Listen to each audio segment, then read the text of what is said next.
Niining panahon nga ang putling ebanghelyo gihagis sa mga hiwi nga pagtulunan.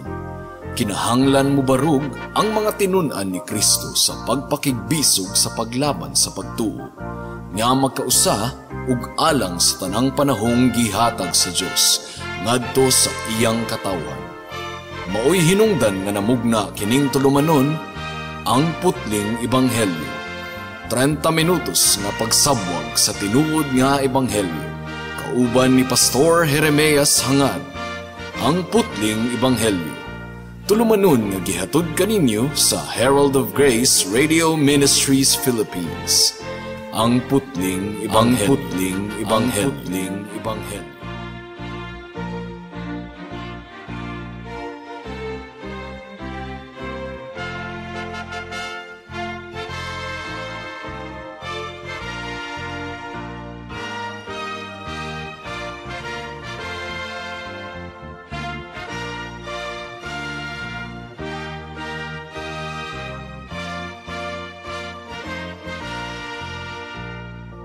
Special greetings sa tanang mga regular nga tigpaminawan sa atong panagsibya dinhi sa kahanginan ug espesyal usab nga pagpanimbaya sa akong 95 years old nga lolo nga si Isabelo Lauri Sr. nga naminaw karon. Please turn with me to Romans chapter 2 verse 5 alang sa atong pagpamalandong niining taknaa. Roma kapitulo 2 bersikulo 5 ang giingon dinhi: apan sumala sa imong pagkagahi ug kasing-kasing nga walay paghinulsol, nagtigom ka alang sa imong kaugalingon ug tunglo sa adlaw sa kapungot ug pagpadayag sa matarong nga paghukom sa Dios. May the Lord bless the proclamation of His word at this moment.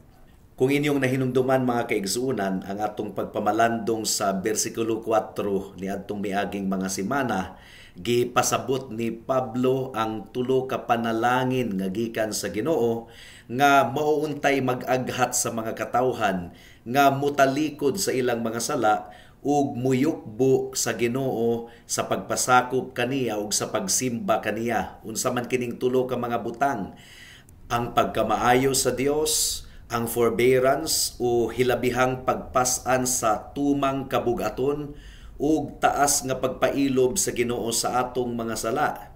Gipanalanginan sa Ginoo ang mga katawhan sa kinabuhi ug piskay nga panglawas. Gipuno niya ang kalibutan sa tanang mga matang sa bahandi, mga maaniyag nga mga talan-awon, mga relationship sa pamilya, mga anak, mga kabanay, ug mga resources nga atong gikinahanglan aron kita mo survive niining kalibutana. Gipakita sa Ginoo ang iyang kahibulungan kayong pagpailob ug pag-antos samtang ang mga katawhan nagpadayon sa pagsalikway kaniya, sa pagbalibad kaniya. Gipakita sa Ginoo pinaagi sa iyang pagkamaayo, sa iyang taas kayong pag-antos ug pagpailob, nga andam ang Ginoo sa pagluwas sa bisan kinsa nga moduol kaniya diha sa paghinulsol. Kung buot unta sa Ginoo nga itambog ang mga katawhan sa impyerno dayon, makatarunganon nga iya kining buhaton anytime.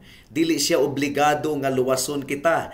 Dili siya obligado nga iyang i-extend ang iyang judgment mga kaigsuunan. Ang kinabuhi niining kalibutana nagapakita gayod sa puno kayo sa grasya sa Ginoo sa iyang pagpailob sa atong mga kasalanan ug sa atong pagkadautan. Now, kung ang tawo insakto paunta og paminsar ang pagkamaayo sa Ginoo ug ang iyang kaluoy, mao gayod unta ang mag-aghat kanila nga maghinulsol, mupasakop sa Ginoo, mutalikod sa ilang mga kasalanan ug pagrebelde bato kaniya. But majority of the people in the world dili buot nga mubuhat niini. Mao kini realidad nga gipasabot ni Pablo sa bersikulo 4 sa atong gipamalandungan ni adtong miaging mga semana. Ang giingon dinhi: o imo bang gipakagamay ang mga bahandi sa iyang pagkamaayo, pag-antos ug pagpailob, nga wala nimo maamguhi nga ang pagkamaayo sa Dios ang nag-aghat unta kanimo ngadto sa paghinulsol? So gikaminusan sa mga katawhan, ilang gipakagamay ang pagkamaayo sa Ginoo, ang iyang pagpasensya, ang iyang pagpailob mga kaigsuunan. In other words, Ang Ginoo sa iyang tumang kaayo giisip sa mga tawo nga dili takos sa ilang atensyon ug pagrespetar. Sa pagpasensya ug pagpailob sa atong buhi nga Dios, iyang gihatagan ang mga makasasala og kahigayunan sa paghinulsol, mga kaigsuonan. So siguraduhon nato nga dili kita masipyat sa paghuna-huna nga gumikan kay gapakita ang Ginoo sa iyang pagkamaayo, pagpasensya ug pagpailob, dili na moabot ang iyang paghukom. No. Tinuod nga nagpakita siya og pag-antos ug pagpailob. Apan ang iyang pagpailob, mga kaigsuonan, limitado lamang ang gitas-on. It will end, matapos kini, and it will end suddenly and without warning. Makuratan na lang ang mga katawhan, mga kaigsuonan. So warning kini. Kining verse 5 sa atong teksto karon, nagpahigmata kanato sa realidad sa paghukom sa Ginoo batok sa sala. Ug mao kini ang ikaduhang higayon nga gihisgutan ni Pablo ang mahitungod sa tunglo sa Dios. Ang unang bersikulo nga nasulat ang tunglo sa Dios naa sa Romans chapter 1 verse 18. Ang giingon dinhi, tungod kay ang tunglo sa Dios gipadayag gikan sa langit batok sa tanang pagkaliko ug pagkadautan sa mga tawo, nga pinaagi sa ilang pagkadautan gipugngan ang kamatuoran. So sa Romans 1:18, mga kaigsuonan, gipasabot ni Pablo nga hagbayan rang gipadayag sa Ginoo ang iyang tunglo ug kapungot batok sa kasalanan ug pagkadautan sa mga katawhan. Pero sa Romans chapter 2 verse 5, gipasabot ni Pablo nga aduna kunoy final day of wrath, kining kinatibuk ang tunglo ug kapungot sa Ginoo iyang ibubo sa adlaw sa paghukom niya. Ug buot ni Pablo nga masabta nato sa tataw gayud kaayo nga pamaagi nga ang pagtolerate sa Ginoo, ang iyang pag-antos ug pagpailob, wala ka na nagpasabot nga wala na kitay tulubagon sa atong mga sala. Sa matag sala nga atong gibuhat sa matag adlaw, mga kaigsuonan, nagtigom kita ug tunglo sa tigumanan sa atong buhi nga Dios nga ibubo niya kini sa kinatibukan gayon sa adlaw sa paghukom. So sa matag adlaw nga magdumili kita sa paghinulsol, kita nagadugang sa mataro nga paghukom sa Dios. Ang giingon sa Romans chapter 2 verse 5, apan sumala sa imong pagkagahi ug kasing-kasing nga walay paghinulsol, nagtigom ka alang sa imong kaugalingon ug tunglo sa adlaw sa kapungot ug pagpadayag sa mataro nga paghukom sa Dios. So sa atong pagpamalandong ni ining taknaa, atong sabton, mga kaigsuonan, nga ang tawo nga nagdumili sa paghinulsol nagtigom og tunglo batok kaniya nga ibubo sa Ginoo sa adlaw sa paghukom, gumikan sa pagkagahi sa iyang kasing-kasing ug huna-huna. Ug ato kining sabton, kining hardness of heart sa atong pamalandong karon. Mudangat na kita sa unang punto. Ang tawo nga dili mahinulsulon, mga kaigsuonan, nahimong gahi na ang iyang kasing-kasing nga iya na lang gibaliwala ang pagkamaayo sa Ginoo sa iyang kinabuhi. Normal na lang kinialang kaniya. Sa matag adlaw nakasinati siya sa pagkamaayo sa Ginoo. So nag-expect siya nga musilang ang adlaw sa sayong kabuntagon. Doon na siya hangin nga giginhawa. Doon na siya piskay nga panglawas. Doon na siya pagkaon nga pagakanon. Tungod kay normal na lang kining nagakahitabo sa iyang kinabuhi, nakalimot siya nga gikan kini sa Ginoo. Gumikan kini sa grasya sa Ginoo. Nagtuo siya nga takos siyang modawat ni ining tanan. So normal na manggod niya kining nadawat sa matag adlaw. Mura ba og bata ba nga pagkahuman sa pagkaon imong hatagan og ice cream, unya naanda na niya nga mogi nay nahitabo nga kadahuman og kaon adunay ice cream, adunay ice candy.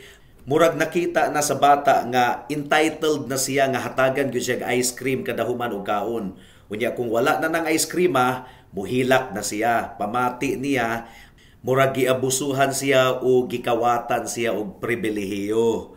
Nag-anad na ba ang iyang pamati kay Mo naman kini nahitabo kanunay. Ingon ana pud ang mga tawo. Gumikan kay ang Ginoo matinud-anon nga naghatag og piskay nga panglawas sa matag adlaw, adunay hangin nga giginhawa, natagbo ang atong panginahanglan. So kung dili kini buhaton sa Ginoo, murag ang Ginoo na hinuon mo sad-an. Mura og basulo na nato ang Ginoo. For example, kung doon natay balatian nga masinatian sa atong lawas, labi na kung ang balatian seryoso kaayo, murag ang Ginoo na mo sad-an. Nakalimot ang mga tawo nga in the first place, dili kita takos nga modawat sa bisag unsang maayong butang gikan sa Dios. Gumikan kay makasasala kita. Ang takos alang kanato mao ang tunglo ug kapungot sa Dios.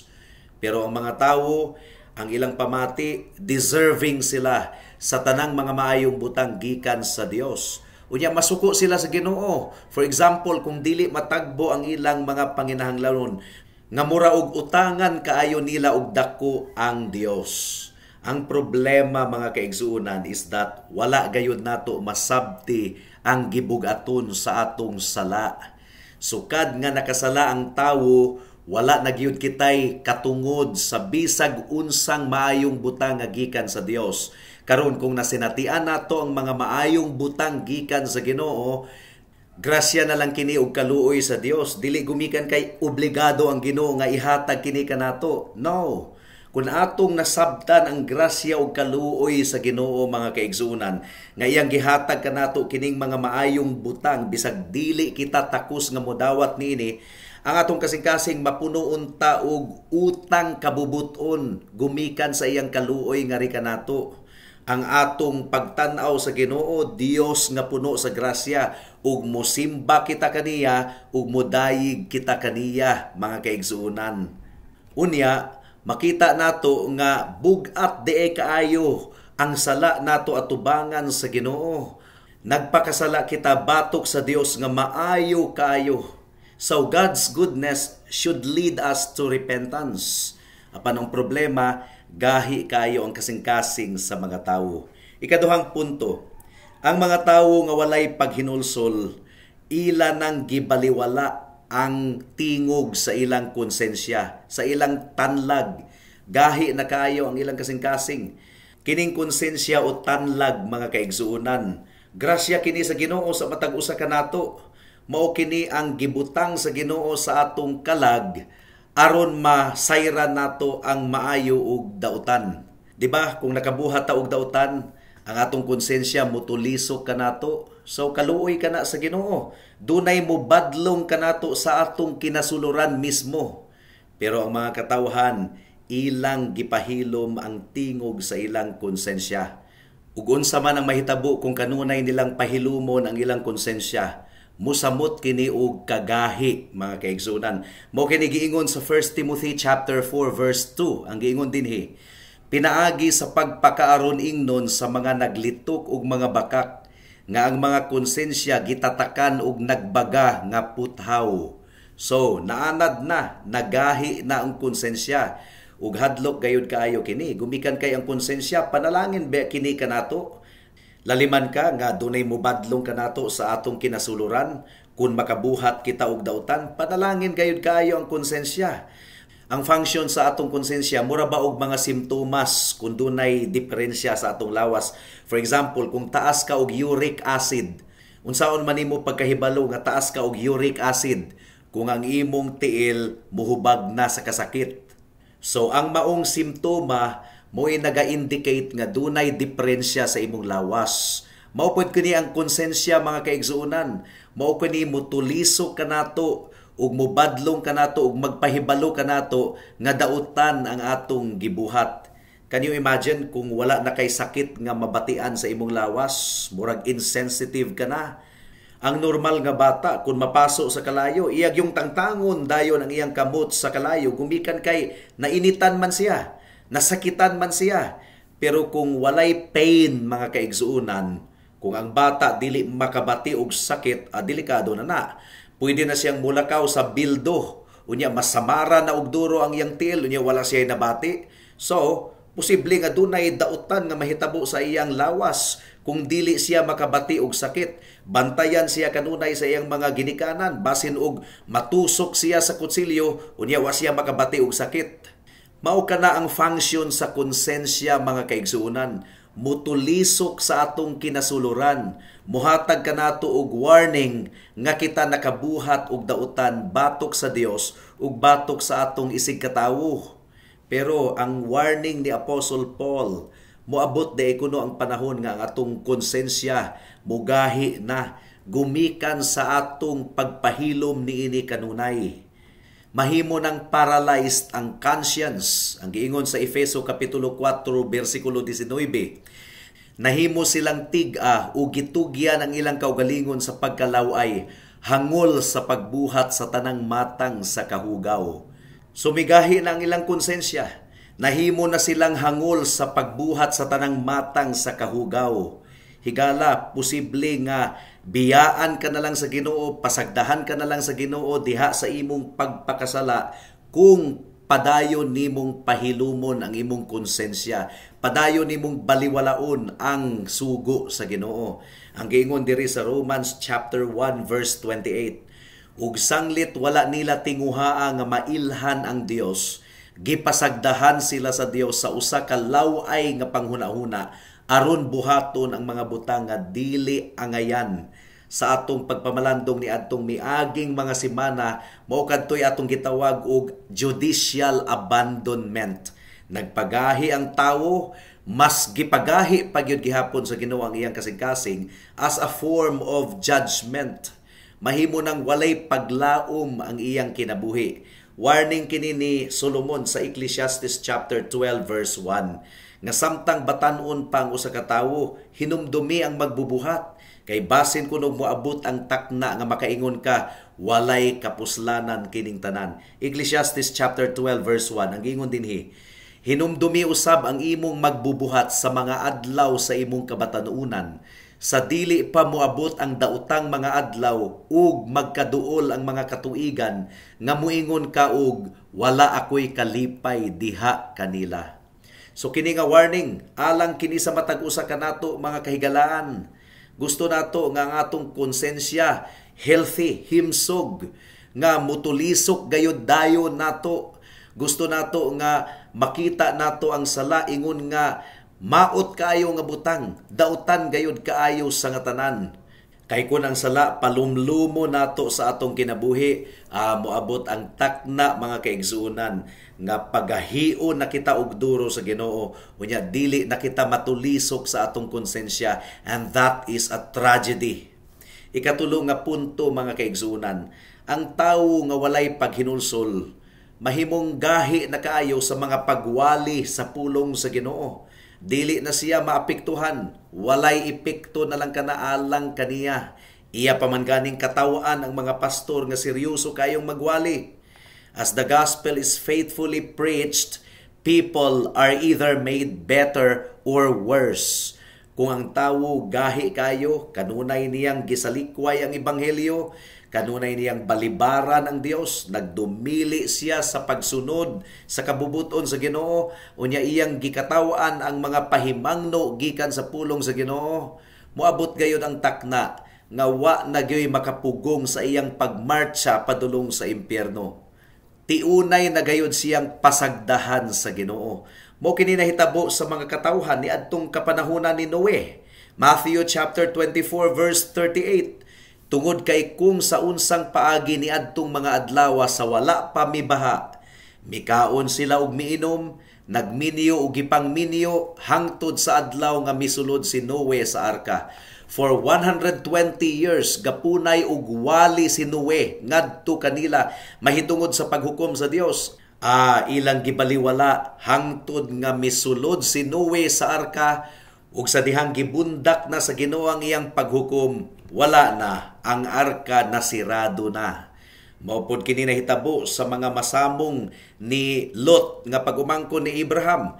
Genesis chapter 19 verse 14. Ang giingon dinhi, mao nga migawas si Lot aron istoryahon ang iyang mga masamo nga niadtong tungura pamanhunon sa iyang mga anak nga babayi.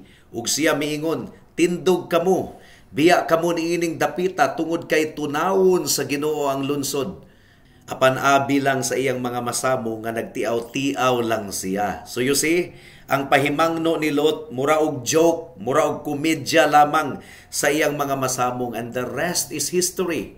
Naapil sila sa paghukom sa Ginoo sa Sodoma ug sa Gomora. Maupod kini ang nahitabo kang Faraon. Exodus chapter 9 verse 34. Apan sa dihang nakita ni Faraon nga ang ulan, ang yelo nga ulan ug ang mga dalugdog mihunong, nagpakasala na pud siya ug nagpagahi sa iyang kasing-kasing, apil ang iyang mga sulugoon. And what happened? Gisilutan sa Ginoo si Faraon ug ang tibuok Ehipto, and the rest is history. Natagamtaman nila ang kinatibuk ang pagsilot sa Ginoo gumikan sa kagahi sa ilang kasing-kasing. Maupod kini ang nahitabo sa mga katawhan karon. People today look at the preacher nga muraog ang magwawali, nagkomedya lang, nagsaba-saba lang. Now, kung dili kita matandog ni ining tanan, unsa pa may makatandog kanato?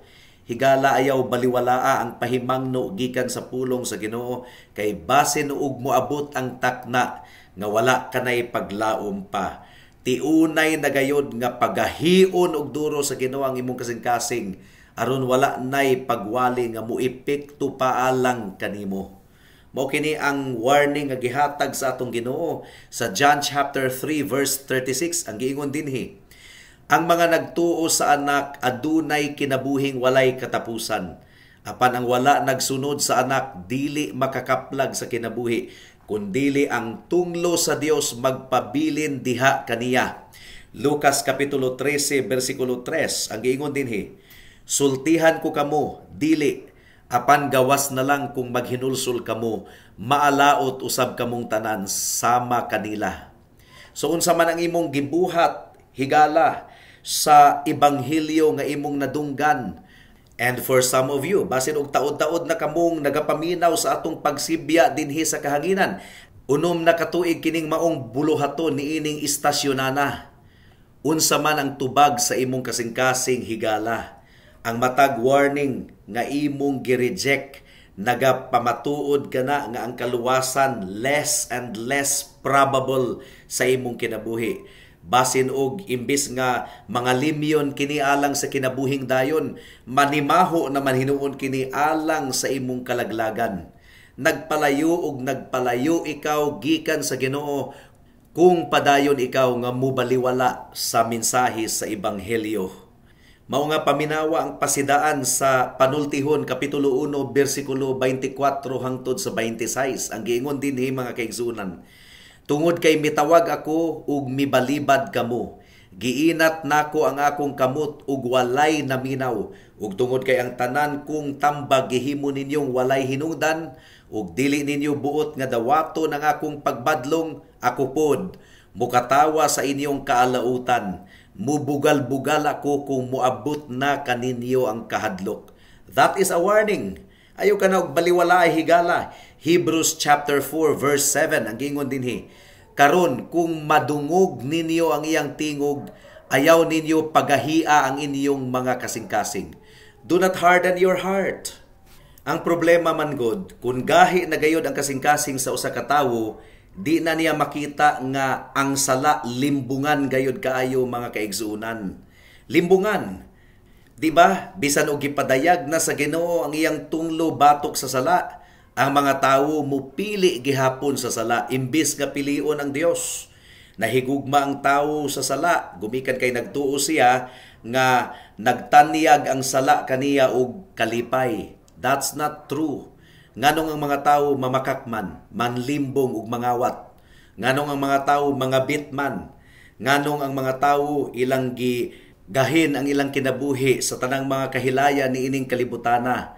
Tungod kay nalimbungan sila sa sala nga kung ila kining buhaton mahimong malipayon ang ilang kinabuhi. But that's not true. Pagkaalaot ang resulta sa sala, ang bunga sa sala sa imong kinabuhi, higala. Mao gani nga ang Biblia nagaingon nga ato kunong warningan ang usag-usa nga matinud-anon.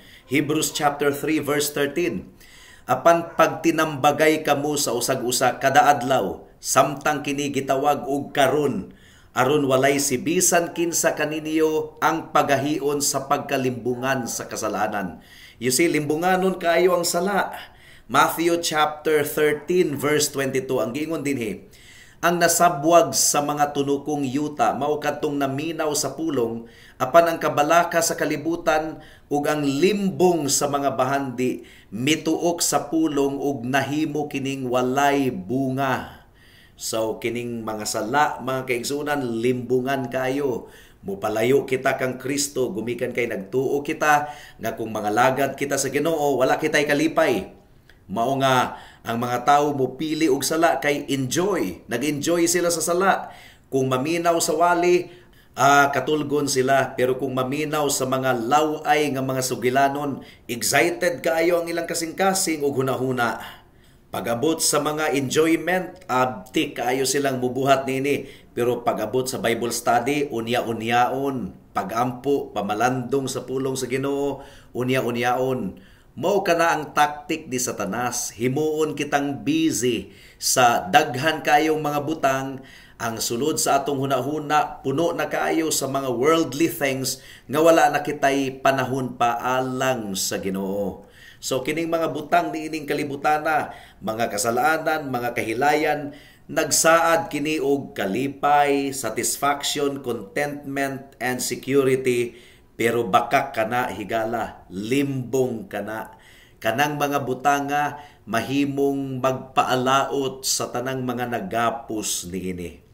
Higala, wala gayod baliwala sa Ginoo ang pagkagahi sa imong kasing-kasing. Abi nimo og wala lang na sa Ginoo kay natilawan man nimo ang pagkamaayo sa Ginoo sa matag adlaw. Pero nagtigom di ay kuno ikaw og tunglo og kapungot sa Ginoo. Nga ibubo gayod sa Ginoo sa kinatibuk-an gayod sa adlaw sa paghukom.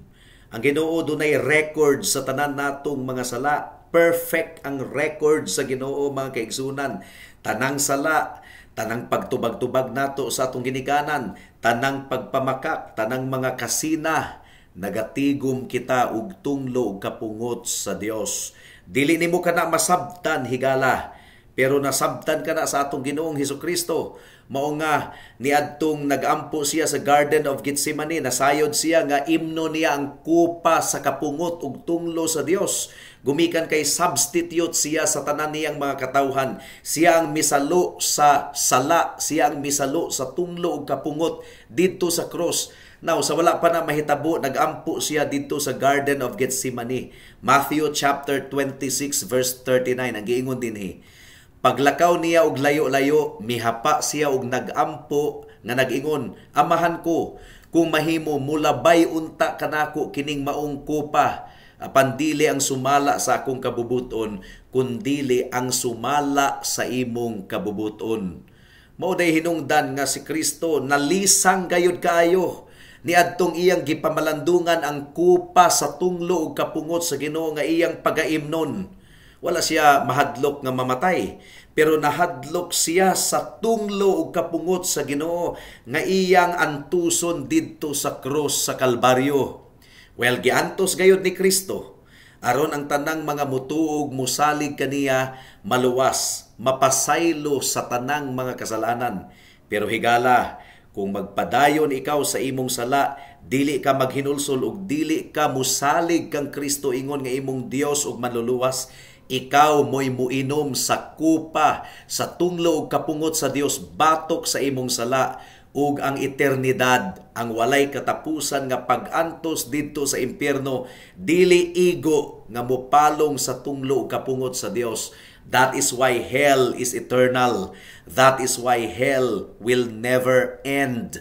Gumikan kay ang bugtong lamang nga makatagbaw sa tunglo ug kapungot sa Dios mao ang pag-antos ug pagsakripisyo sa iyang anak nga si Hesukristo didto sa krus sa Kalbaryo.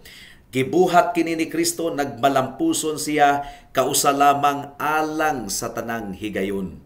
Busa higala ayaw baliwalaa ang tawag sa ebanghelyo.